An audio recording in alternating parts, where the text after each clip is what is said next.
Hello, everyone. Welcome to a new episode of Tales and Tactics Beyond the Book. This is our show that breaks down fundamental concepts behind tabletop games and how we play them. I'm your host, Troy. Joining me is my co-host, Max, and with us behind the scenes is our producer, the wonderful Jay.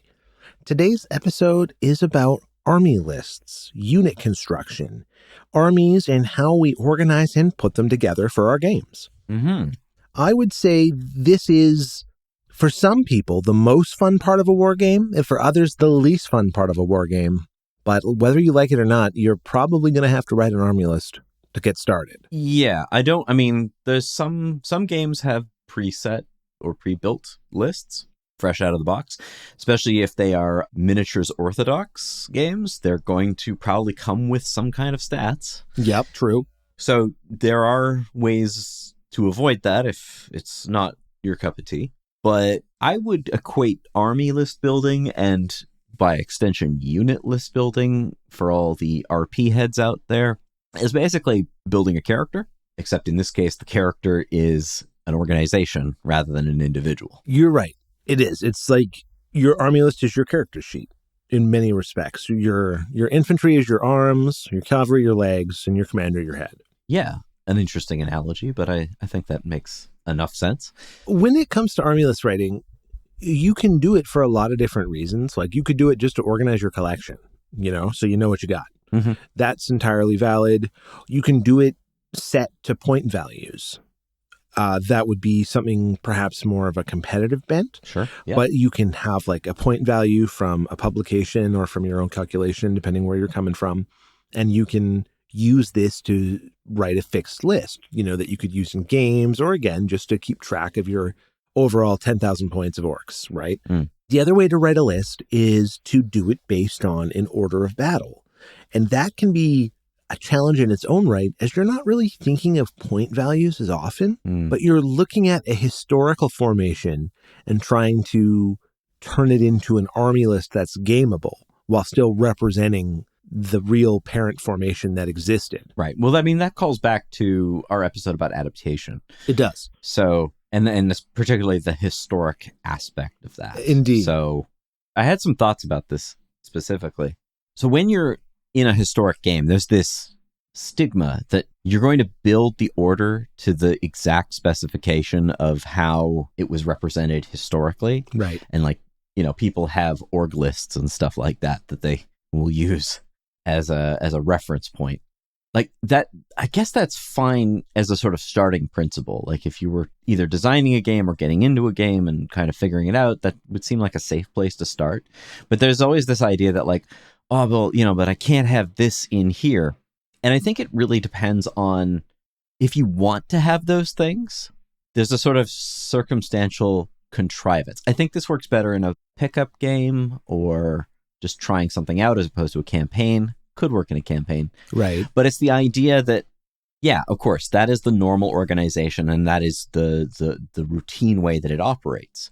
But as an operation proceeds in real life, these weird exceptions start building up. So part of this battalion gets wiped out and part of this one gets wiped out. And then they might have to work together in order to complete an objective, thus giving you the excuse of putting things that won't normally go together. That is so true. Like a scenario-driven list build is really valuable for allowing those one-offs or exceptions. And even in a pickup game, I think that you can use that you can keep that in the back of your mind if somebody is like, well, I want to throw an unusual number of tanks in with this infantry division. And it doesn't really make sense, but narratively it might. Yes. Right? Even if it doesn't make sense in a strictly structural way. Well, there's a really good argument you're making here because an order of battle is on paper what a formation should look like, but oftentimes did not. Yeah. There are field revisions to organizations that local command staff would make. You would have attachments that kind of stuck around for longer than anticipated. People would find additional gear or equipment and incorporate that into their structure. A classic example is American squads had one BAR. oftentimes they could get up to 2 or 3 per squad just by finding them and getting them and being oversupplied. And that wasn't part of the table of equipment or order of battle, but it certainly became an active practice. Actually, another example of that would be Russian troops acquiring Panzerfausts. Yes, that's a really good example. Because of how ubiquitous they would be in German units. And as soon as they would overrun them, I'm like, well, we don't have an equivalent rocket launcher, so this is handy, and we'll use this. Yeah, no, you're right. And if you're thinking about that and you're like, well, I want to have some more infantry level anti-armor, and we're not playing like fresh out of the gate, then and you have Russians, then yeah, you can equip your Soviets with Panzerfausts. And something that a lot of games miss on is this idea that there are different stages to a unit's completeness. One thing I like about I Ain't Been Shot, the Too Fat Lardy's company level World War II game, is that your average squad is only 8 strong. So it's about 8 men strong. When on paper, most squads are supposed to be about 10. And it's just a little change. But the reason they do that is people would be on assignment, sick, leave, wounded, incapacitated, whatever. So there's this idea that full strength is only a paper consideration. It doesn't exist in the field. And a game I've recently been playing is the Nordic Weasel World War II game, Hammer of Democracy. And it uses a random force generation table as one of the optional ways to create a force. So you don't even write an army list per se. You just define a few terms about your force strength and then roll on these tables. And it will tell you how many squads you have to make your platoons. It'll tell you what armor support you're entitled to and what, how many machine guns you might have. So it's a really cool way to generate a list that doesn't match an exact paper strength formation, but is still totally valid, feels legitimate, and in other ways feels more organic than just like 9 squads, right? 3 platoons, 90 dudes plus 1 company commander. You know what I mean? Like the classic 91 guys. Yeah. Like, I'm glad that there is alternatives to that. And when you write an army list with points, oftentimes you're going to get something different because you're trying to hit like 1,500 points and you can't fit everything. So you kind of got to be creative. Or in a lot of pointless games like Bolt Action, for example, you're not really beholden to any historical notions anyways, aside from their platoon structure they enforce. So you can really get freaky and creative with the formations that you bring, even though there are some historical limitations on you. Yeah. I mean, even in, say, Chain of Command, though they do have, I guess, a core unit strength, like there's a base level platoon listed. Yeah. There are also variations on those. And if you want to get creative, you can actually write your own platoon base. Yeah, using their calculator tool they give online. Exactly. And even with, because they admit they don't have stats on everything and they don't expect to, but they certainly give you the ability to do it yourself. Because there's all sorts of specialized formations for these groups that give you certain kinds of base level tactical strengths, and then you still have the ability to, and the way that they do the support points in that is a little, it takes some getting used to, because you're used to being like spending points, but you're actually attaching things that then cost something. Yeah. It makes the numbers work the same way, they're just flipped. I like to equate it to kind of like THAC0, where it's still technically the same thing, it's just counting from, it's looking at it from the other side of the equation. The way that Chain does it with a fixed base platoon of your base leadership, base infantry squads, and any integral organic support, then you would have your support list where you are given, up to a maximum of, say, 10 or 12 points, usually significantly less, and you're buying your tanks and your machine guns and your supporting squads from this. So there's still an element of customization, but you're working from a full-strength base platoon that you then go from. Campaigns, of course, make this much more interesting in Chain of Command, where your base platoon gets garbled up. So you're fielding, a much more realistic under-strength formation that might be down a squad or changing the position of the MG teams within the overall platoon structure. Like, there's all kinds of interesting things you can do. Or even not field everything. Yeah, withhold stuff. Yeah, and there might be a suggestion of a much larger structure. So you might, in a campaign, you are playing on the platoon level, but you might sort of off-table a certain number of other platoons that are either going to engage in parallel scenarios or substitute for existing scenarios. Well, you could absolutely do what I'm doing with my Hammer of Democracy campaign, where it's I have a company roster, and then I roll on the random table, and then I just fill in the random table with what's in my company roster. So say I roll, I'm allowed to bring 7 squads.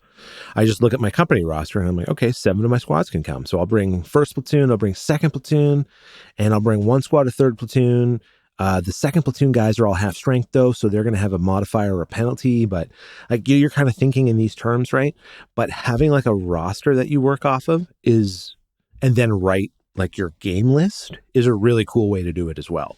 Obviously, with fictional games, it's either based on the rules, and this is true of historical games.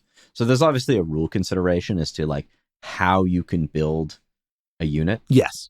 In a lot of cases, like, if you want, though it makes no sense in chain, you can have like point numbers like well in exceeding 12.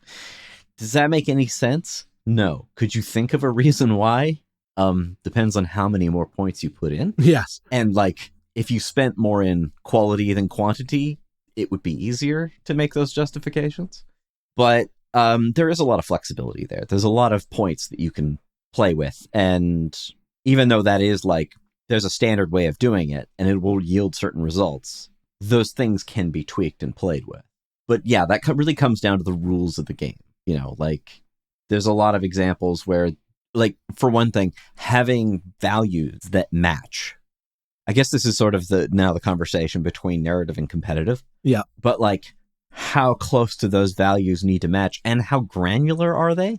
And that's often a give and take, because the more granular a point system is, the harder it will be to get the exact match out of the other player's set. So let's talk about a concept that I'll term rounding up your points or rounding down your points. Warhammer 40,000, to use this term rounding down the points, no longer uses the feature of armyless construction where you pay points for upgrades. If you want your sergeant to have a power fist, if you want a last cannon, if you want any of these things, you're limited in the volume that you can take per squad or element. However, you don't pay any points for having the thing.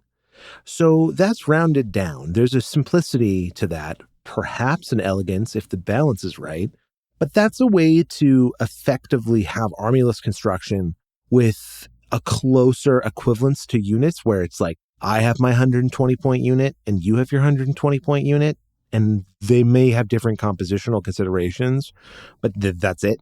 I'm not going to end up at 198 points and you at 162 because we took different stuff. To have a very sharp contrast to how Warhammer 40,000 does it, we have Warhammer, the Horus Heresy, 30K. In that, you're paying 1 point per bayonet. Like, you're getting gritty with your point cost. So I call that a rounded up point system, because you're dealing with every individual upgrade on every individual guy. And that level of granularity can be incredibly satisfying. It can also be burdensome, slow the game down, be hard to track on a model-by-model basis as the game is proceeding, and you're like, who's alive and what upgrades do I still have left in my squad? And slow the game down based on like, ooh, I can't lift up this guy because he has a radio on his back. I can't lift up this guy because he's got a medical pack. I have to, like, there's reasons why it's not as elegant as other systems. Yeah, and match balancing, obviously, Yes, because it becomes that much more challenging to dial these all in now. Well, an interesting point on that was, I think you mentioned in 40K, that the way that it's generally done now is some of the balancing is baked in. Yeah. You pick whatever you want your unit to be, and then you get an optional add-on, and then that's what you get to pick. But the balance is already considered from the back end, so that it's just a matter of deciding whatever that is. The efficiency of being able to just like write my list and change my weapons around without having to like rewrite everything. Like, say, for example, I'm playing a game with my Space Marines against Eldar, and I want blast cannons to blow up their cool grav tanks. And then I go to play my friend's orcs. I could just switch my blast cannons for heavy bolters, and it doesn't break my list with now me being like, oh man, what do I do with all these points? You know what I mean? So there's like reasons why it's kind of nice. To take that like all the way to its conclusion is the combat patrol version of 40K, the equivalent spearhead for Age of Sigmar, where like in combat patrol, your army list is fixed and you pick like 2 to 3 items that modify you. You know, like you pick your stratagem, you pick your war gear choice, and you pick like one more thing. And that is your army list construction, where otherwise your army is what comes in the box. That's reducing the army list building down to about as small an element of the game as it could be, which is fun and fine. But what I don't like about that is it gets us into this like hero hammer status where it's like you're not playing your army, you're playing Ezekiel's Grand Chosen. And that's not a Space Marine librarian. That's Ezekiel. And it's always Ezekiel. And he's not yours. He belongs to them. Right. And that kind of waters down the role play, which I like. For me, as you mentioned, an army list is like a character sheet. And that strikes very true to me because I want to have a personal army. I want it to feel unique and customized and different. And it doesn't mean I need to pay 12 points to have a missile launcher for that to be true, though it can be. But I want customization in my lists, whether it's a historical game and I'm like changing my base order of battle from the paperwork to the real formation, or I'm being able to write something custom like my Space Marine Legion Demi Company. You know, like I want choices. And I don't know if an army list build reduces things down to too much of a simplistic equation. And like, I would say a historical game franchise that maybe does this would be like the Black Powder Hail Caesars, where they kind of make units very simplistic. You're kind of deciding on attack dice. And that's not enough for me to really feel like I'm getting a real moment of decision making. Yeah. I mean, I'm also thinking of things that I guess it's the pick up and play aspect that encourages a lot of that design. Yeah. They want people to be able to get into it. I think that that's a lot of the philosophy with the OnePageRules. Yes. Is that it's so simple. I mean, to be fair, you can add rules. You can go online. It's more like an engine that you can load things onto. Yes, it is. But played right out of the box, not that it comes in one, it's almost like a beer and pretzels game. It for sure is, yeah. I thought it was an interesting experience when we tried it, but it was it was a bit shallow. Yeah. But it was, the one thing I will give it, which is, again, makes perfect sense, is that it didn't take long to figure out what we were doing.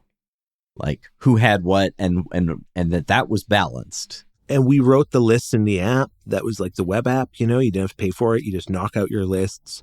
We were like, oh, I want a plasma gun. You know, it was all there. So, yeah, that made list building very accessible. But the game, by consequence, isn't very deep. Again, that's not necessarily a detraction. I think that's not a bug. That's a feature of that game. Yes, for sure it is.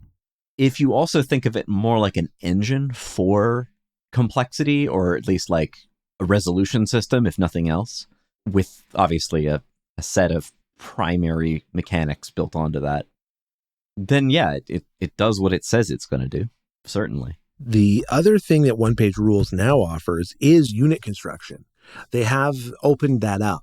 So you can write your own units, your own army lists, put your own keywords on things, and share those through their website now.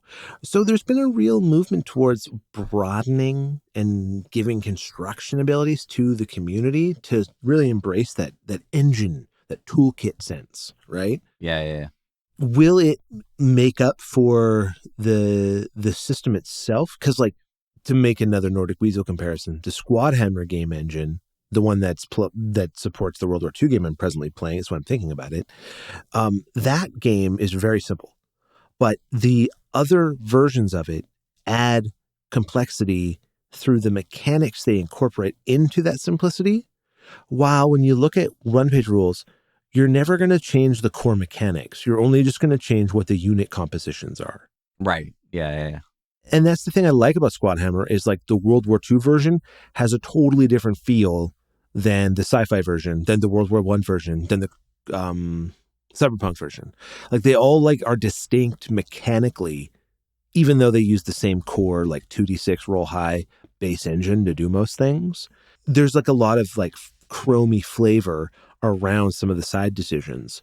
In One Page, the base game is the base game, and that doesn't really change. Even if you switch to an entirely different setting or genre and you're now playing Age of Fantasy, it's still the same game. Oh, yeah. There's different like units per se, but it's the same game. I mean, it really is just a core resolution system and I guess an attribute list. Yeah, that's exactly what it is. And the number of attributes accrued to a unit are pretty minimal, like 1 to 2. Maybe a bigger one might have more. Here's a game I want to bring up because this is your sauce, so I want to get your thoughts on it. But when we look at BattleTech, that has an equivalent to points, but it's not really how you write your lists at all, or for the most part. So I think it's weird to say because it's such a gritty, almost simulationist game, excluding Alpha Strike as a variant. Right. That it's also less obsessed with balance in a lot of senses, so long as both or all parties are considered that the situation is fair. I mean, you can play it competitively, and if you really want to file down those numbers so they're exactly the same. So BattleTech traditionally it used tonnage. That was the easiest interpretation. But then there was a better emphasis toward battle value, which is tonnage plus pilot skill and sometimes a few other factors. Because if you're able to make better pilot and gunnery checks, then you're going to be more successful and thus do more damage. So obviously that has to be a factor. Typically they were measured separately from each other and they just kind of like eyeballed it. And I think because, again, it comes from the same mentality that like anything can be a mech. There's a rule arbitration, whether it's not a phase exactly. It's more of a pre-game thing, but it's part of the setup. And it's considered, I guess, a tradition of BattleTech that like we all decide what rules we're going to play, mainly starting with the basic rules of the game and then like how much grittier do you want to get. But it's like it's agreed upon in the moment at the table or preferably ahead of time so that people can think about what they're building. But then the way that battle value and even, well, tonnage is a little easier to get that exact value, but BV is, I like to get it within the hundredths value matched. Some people are more, they like to get it down to the tens. Yeah, it's not like playing a 2,000 point game, though. It's like I'm playing 5,500 BV, and you're like, okay, I got like 5,200. How do you feel? And you're like, that's pretty good. Oh yeah, like it's not as precise, or it doesn't pretend to be as precise, because I don't think a 2,000 point game is very precise, anyways. I've been off by, I don't know, 200 points and still won. Yeah, for sure. And that may have been decision-making, that may have been luck, but I didn't find that the deficit in my values was so extreme that it affected the way the game played. And I think that's also because there is that crunchier aspect to it, that like, if we were just playing where this guy is a 6 and that guy is a 3 and their die rolls are based around those values, well, the 3 guy is there's a chance that the stronger unit is going to win. Yeah. But if it's only on that metric, then like it really teeters on who's better in those numbers. But like a battle mech is made up of a lot of different values. And a lot of the strategy is deciding what to use and what not to use in any given round. Like what was that one game we played, and I don't know what possessed me to alpha strike with a Hellbringer, but that was that was a fun idea that didn't go even close to as well as I liked. Yeah. But that's the thing, is that like that unit had a higher, like the pilot had higher skill level. That's actually a pretty heavy mech for the most part. it's a clan mech, right? So it's got all the bells and whistles, and it was a prime, right? So oh yeah, it was almost like a field commander with a very aggressive, like weapon focused build, and it was my commander as well. So we were matching stars. Yes. And then to flip it on the other side, the other shot, the other, I don't remember what, I think I had a gargoyle, and I just one shot, I gave you a headshot through your summoner with the Gauss rifle, and your guy had a way bigger point value, and he was done. Yeah, instantly. Just instantly. It goes to show that there's a lot more than points and armyless construction that sets a fair game. You know, there's so much about chance and context and strategy and thought that creates the context of the game, a lot more so than just like, well, that guy was 175 points. That makes no sense. You know what I mean? Yeah, and I mean, mechanically, that game and a lot of other legacy games have been played enough to know what balance would, how it would go. Yeah. There's like a limit to that, I guess. Unless you're playing a game that is like not chance-based at all, or at least relegates chance to optional decision-making rather than outcomes, you're going to run into situations where the dice are just going to change the results or, work against the expectation. And there's some games or some versions of games that play to this, or that embrace that. A good example of this is playing orcs in Warhammer. Like, the swinginess on the dice is the point of it. All the way down to the animosity table. Yeah, exactly. Like, it's just, you're almost just watching and seeing what happens after you get your initial setup. And then it's just sort of, well, I wouldn't say it's playing itself, but you're having fun with it. It's up to fate now. Yeah, it's going to be really swingy, and it's going to feel like orcs, which is why I think it's built that way. I question some, I think designers are pretty keen to this most of the time, but players sometimes have an expectation that if it's balanced, it's a fair game, or it's going to be a competitive game. And it's like, nah, you got dice. It can be close, right? But it's not going to be, and that's part of what's interesting. If it were a purely competitive game, you'd be playing a different game. Yeah, 100%. You could just play chess or something. Like, that is... backgammon. Well, backgammon's a bad example because it does use dice. But chess is like a good example because everybody starts with the same pieces. They start in the same positions. It's move for move. It's a purely strategic and competitive game for that reason. Yeah. There's no random chance thrown in there. You have to own every single thing you put down. Now, getting into individual unit, because I think BattleTech is a good jump-off point for this. Yes, absolutely. Unless there's something else you want to say about that. Like, No, I want to get into making units, and BattleTech, you can really do that. Well, that is sort of, again, it's that granularity in the feature, and as I've said to people who are intimidated by like the complexity of a battle mech, it's like you're just playing a platoon that just happens to be arms and legs and head and body. Yeah. Right? Like, literally, as opposed to like maybe figuratively, like your analogy earlier. Yeah. But yeah, like getting down to building specific units. So that's when some people who are way more designer focused, well, they put their designer hat on and they use the tools hopefully available. If you're really ambitious, you can find a game that doesn't support that and try to reverse engineer it. But the considerations you make for unit types is an interesting exercise. It really is. Like, we just talked about LaserStorm in some detail last episode. That has a very detailed unit builder with points. So you're calculating like 255 points for 3 tanks.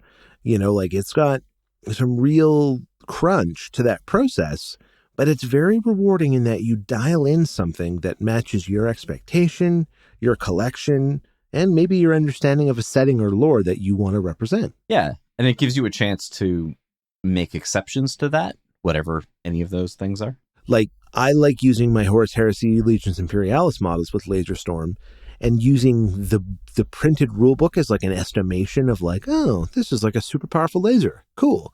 But then I write my own of it, and I've made like stats for Space Wolves that the game doesn't really have. Like, tactical Marines are as far as that game goes for basic Marine infantry, really. But I was like, what about Greystalkers? Let's make stats for them, and we'll just give them one of the keywords from this game.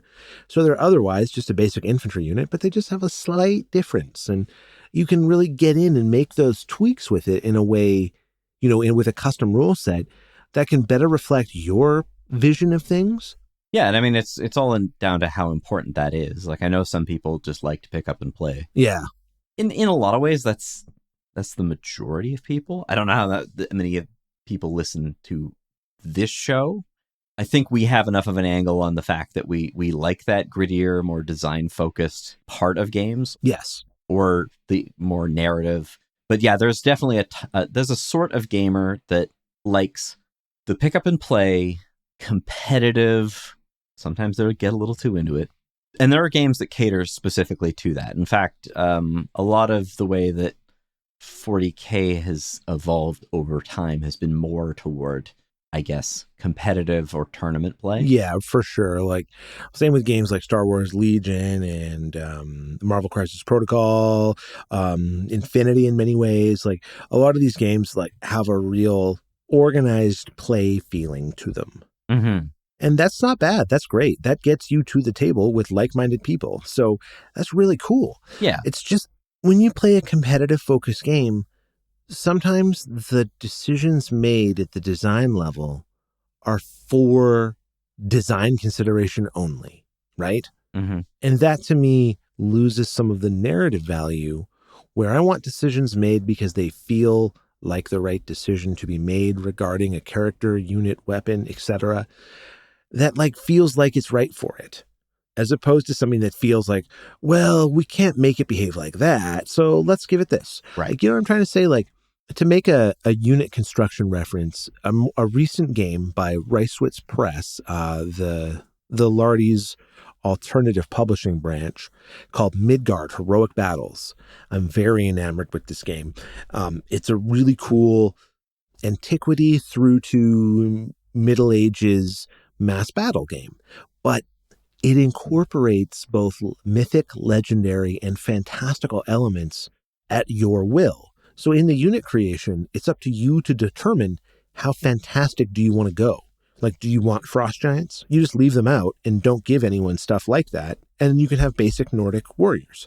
Or you can go all the way in and give your Jarl a frost axe. Mm-hmm. So it's like, it creates this, like, the unit construction goes beyond simply just deciding on what your units are, but you're also deciding on the thematic scope of the very game you're going to be playing by the units that you even build. So it's really cool. Well, yeah, it's tailoring the experience and how do you want that to feel? And I mean, like we were saying in the last episode, like some games, because they're miniature agnostic games, you really don't know what anybody's bringing. So you really need to have that level of detail. And you know, if you want to play with those things, you can then put them on the table. If you don't, and it's really down to both what you have and what kind of fantasy you want to indulge in. Mm-hmm. Well, I mean, that's like advanced rules in BattleTech and probably a few other games where it's like, oh yeah, well, we want to play with this level of detail, or yeah, why doesn't this happen when I do this? And it's like, well, actually there is a rule for that. Do you want to use it? Think about Advanced Squad Leader, right? There is a special rule for every consideration. Mm-hmm. It's just, does your scenario choose to include it? And oftentimes it doesn't. But if you wanted it, it's there. Like, there is a rule for like the glint of a sniper's scope. So if you want to put that into your game because it would make sense in your Winter War, you know, like sun and the snow and everything, like, sure, go ahead, do it. But it's not really going to apply most of the time. Yeah, for sure. When I think about building a unit, I also think it's kind of like a character sheet in its own right. You know what I mean? Like, you can look at stats like weapon skill, ballistic skill, strength, toughness from a GW character, right? Is, you know, being analogous to like strength, dexterity, constitution, right? So in the way that you build an army list to be a character, you can also build a unit to be a character. It's kind of like you're creating this relationship between the unit to the army and how the unit does like a job within the army, but it itself is its own defined object too. Yeah. It's interesting to play with the relationship between those things, especially when you get to do the unit construction and army list construction. It's weird too. I mean, compared to say like building an RPG character, because it's more like, you know, this thing is going to end up being a component rather than a the thing in and of itself. Yeah. I mean, maybe in a skirmish scale game that would be different. Right. You know, that way each character would be more named. They wouldn't be as complex as like an RPG character, but they would be distinct. But then again, there's the scale thing to consider. You're probably only playing at most 10 to a side. Yeah. And that's a big game for skirmishes. Yeah, exactly. Like that's getting there. Yeah, like when you think about what appeals to you about armyless building or unit construction, what is it that draws you towards these things? Well, for one, I like to know that I have a system that accommodates that, or at least is unified enough that I could figure it out. And I find most games do design on that level. Like, there's obviously exceptions where I can't think of a war game that does that exactly, but where like different components basically operate on different systems. A lot of games, like how they incorporate aircraft, will just have them like, and here's a chapter that's completely different. Now for something completely different, right? Okay. And they'll just throw you an entirely new set of mechanics, different stat lines, different resolutions, and you're just like, you know. Actually, snipers in Chain of Command. Perfect example. Kind of fit that bill. I think that's a great example, actually. So for people that don't know how those work, they don't move on the table the way other units do.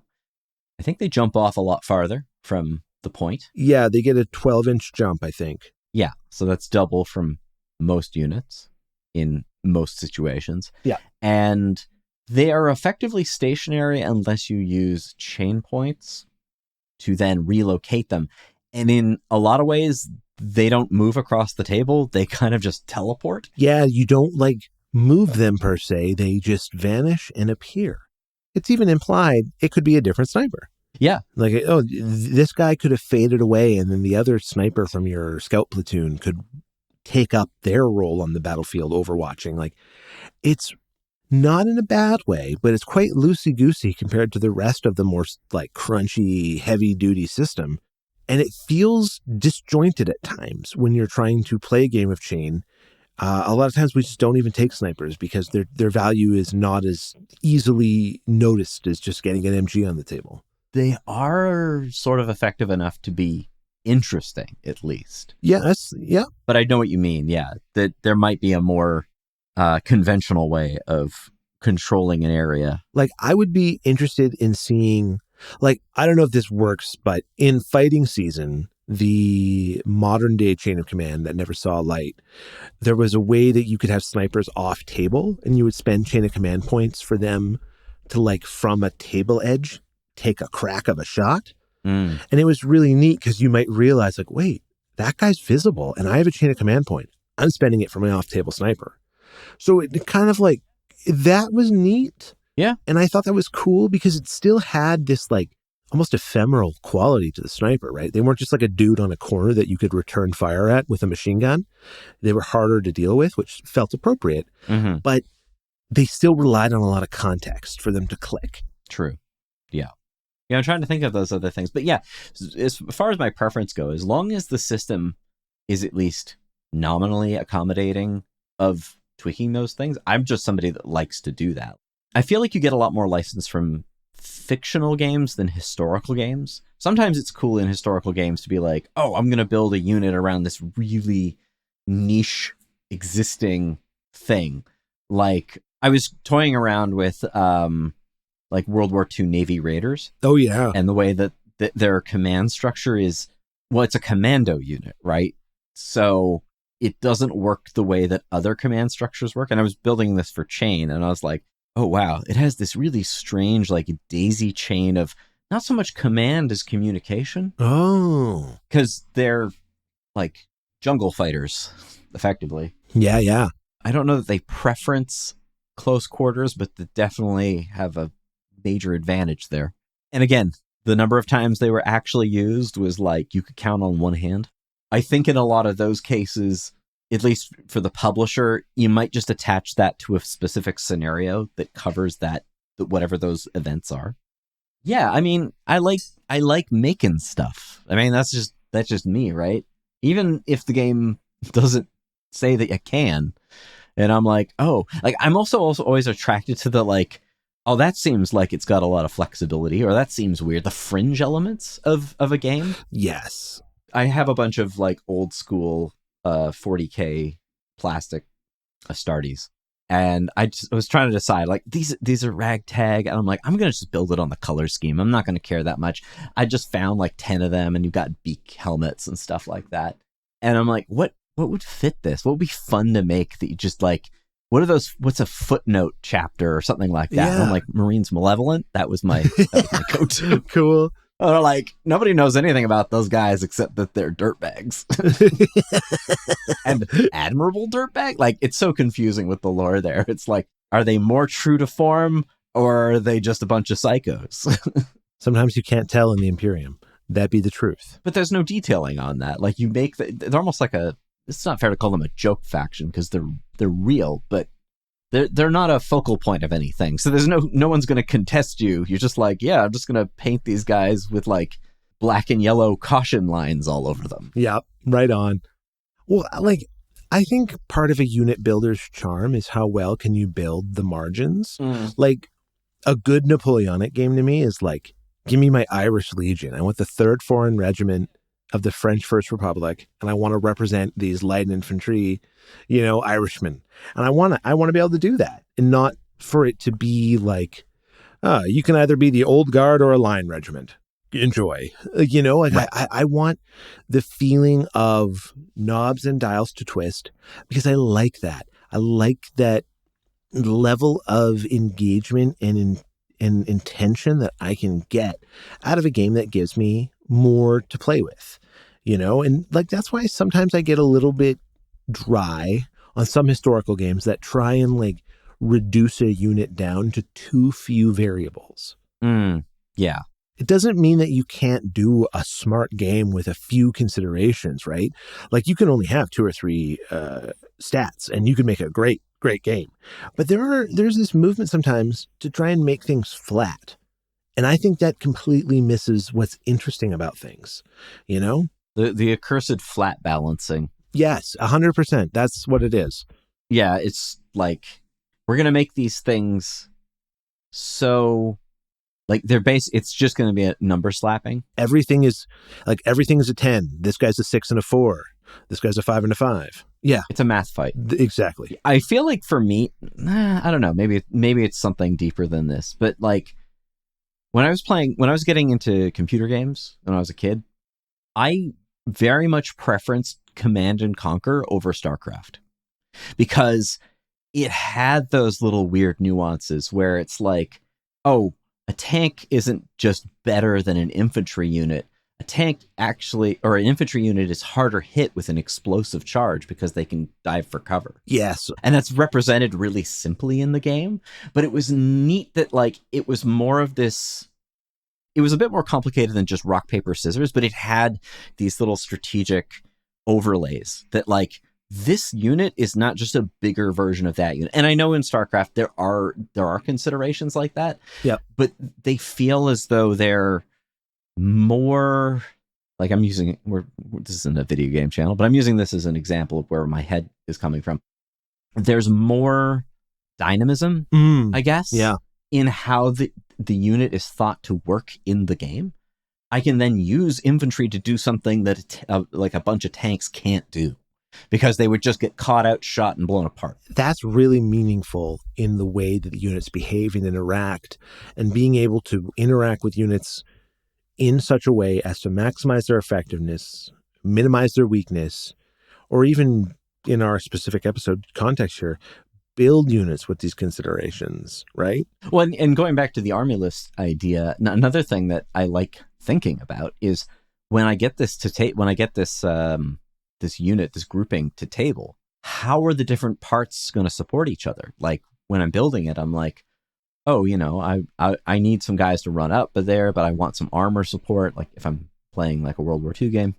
And obviously, I hope the rules will support those nuances. And I don't think I've really run into anything where it's, at least at that, between like, say, armor and infantry, that it's literally just numbers versus numbers.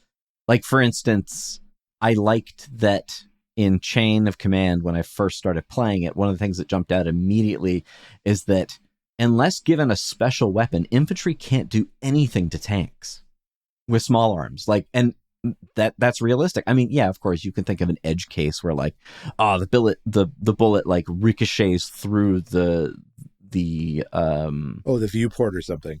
The viewport and then like gets the guy in the head. Yeah, of course. That, I guess that could happen, but that's at that scale of game, it's not really worth even considering. Yeah. But then if they have like a shape charge or a bazooka or a Panzerfaust or something like that, then yeah, they could probably devastate. And that's the thing. The fun thing about that is that the tank is kind of impregnable and this sort of invincible monster that's crawling around on the table. But then as soon as you bypass that armor, it's done. It's gone.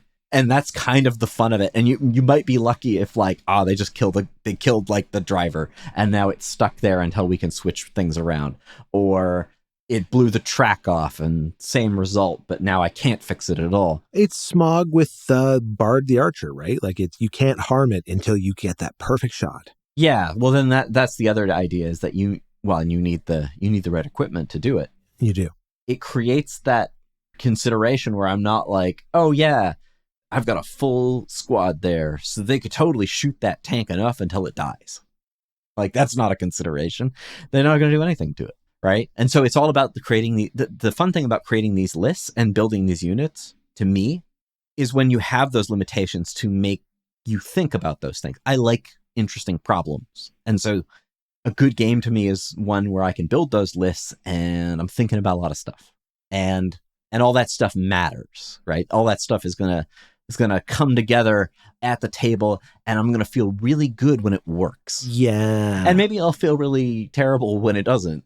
But either the luck was against me or maybe I got something wrong. I mean, we've played games where like I thought something was going to work a certain way and then you've very quickly proved to me by demonstrating that it wasn't going to do that. We have both cockpit shot at each other in BattleTech. Yep. And just been like, okay, well there goes my commander. I remember when we were playing Big Chain and I thought I had the perfect lineup for my armor column and then your brother smoked my tank with a rocket launcher by just interjecting it onto the table. Oh, with an ambush. Yes, gotta love an ambush in Chain. Never see those coming. Yeah, see, perfect. And I was just like, oh, I forgot you could do that. Damn it. Exactly. And now I don't forget you could do that. No, never again. Like, I don't know, my favorite aspect of all of this, army lists and unit construction and all these things, kind of comes down to the personalization. And I'm not a big believer in like, oh, it's my play style. You know, like my play style is close combat. Like, I see. That kind of choice. Yeah, like, I don't really believe in that per se, but it's more like the way you personalize and make it unique and make it reflect decisions that are suitable to yourself as opposed to like, here's my out of the box solution that really doesn't reflect anything about me. It's just the thing that I bought. You know, like I like when there's more of a, okay, I went this way because I'm trying to historically represent these guys at this time, or fantastically because I like the color scheme of this unit or whatever it is.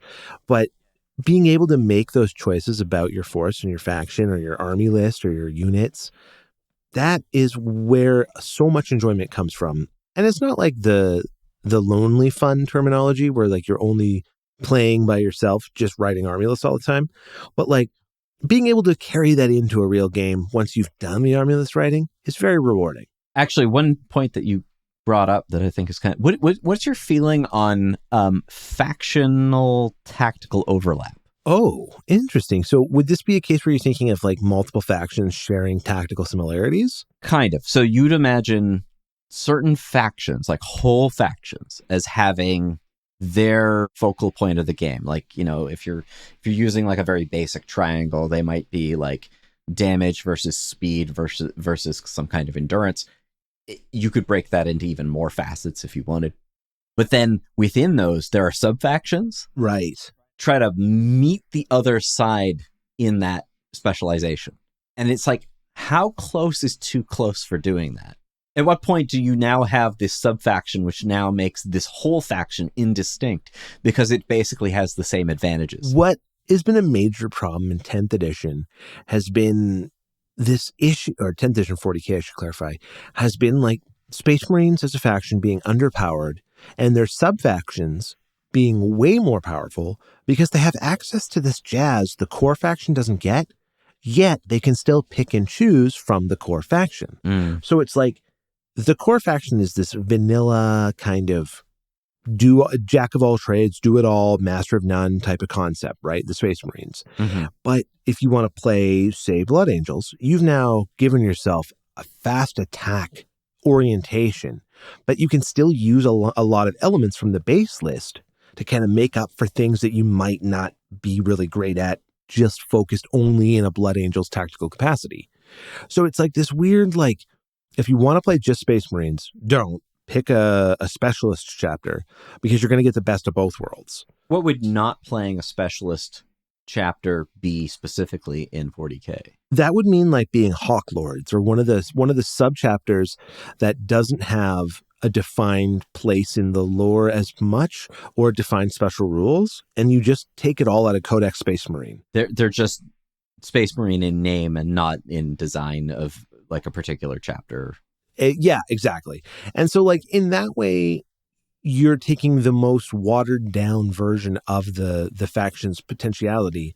And like, to bring it back to your question about like faction overlap and stuff, it kind of creates this problem where it's like, you don't need to not play Space Marines because there is a long range Space Marines. There is a melee Space Marines. There is a fast Space Marines. You know what I mean? So it's like, people criticize Warhammer 40,000 because no one plays anything but Space Marines. And that goes fundamentally down to the very way they've made Space Marines able to be every role. So it's like you don't even need to play Eldar because you could play Space Marines that are quick. You could play Raven Guard. I mean, they're not going to feel like Eldar, but they're going to solve a lot of the same problems, you know? And Space Marines even have grav tanks nowadays. So, I don't know. I like when factions have a distinct like either all factions should be distinct enough that they're separate, or we go the BattleTech / Horus Heresy / kind of more like Civil War feeling where everyone has the same shit. And it's just like the differences are in how we use it, not the fact that mine is this big and yours is that big and yours has this many spikes. It's like we're all using the same equipment. It's how we use it. Yeah, I mean, and you can make scenarios, for instance, for BattleTech where like you do use fixed lists for factions, but it's totally optional. Like the base game is not built around that idea. Anybody can use any mech they want. Everyone's got an equivalent infantry force. Tanks are pretty well the same. Yeah, totally. I guess the idea in that is that there's a lot of things that set up in world to make that make sense that don't necessarily fit in something like Warhammer 40K. Because in Warhammer 40K, these different alien groups don't share technology for various reasons. Yeah. Like, for instance, the Imperium would see it as heresy. The Eldar would see it as inferior or just unnecessary. The Tyranids don't even think that way. Or technology wouldn't work in your hands the way it works in theirs without their psychic field.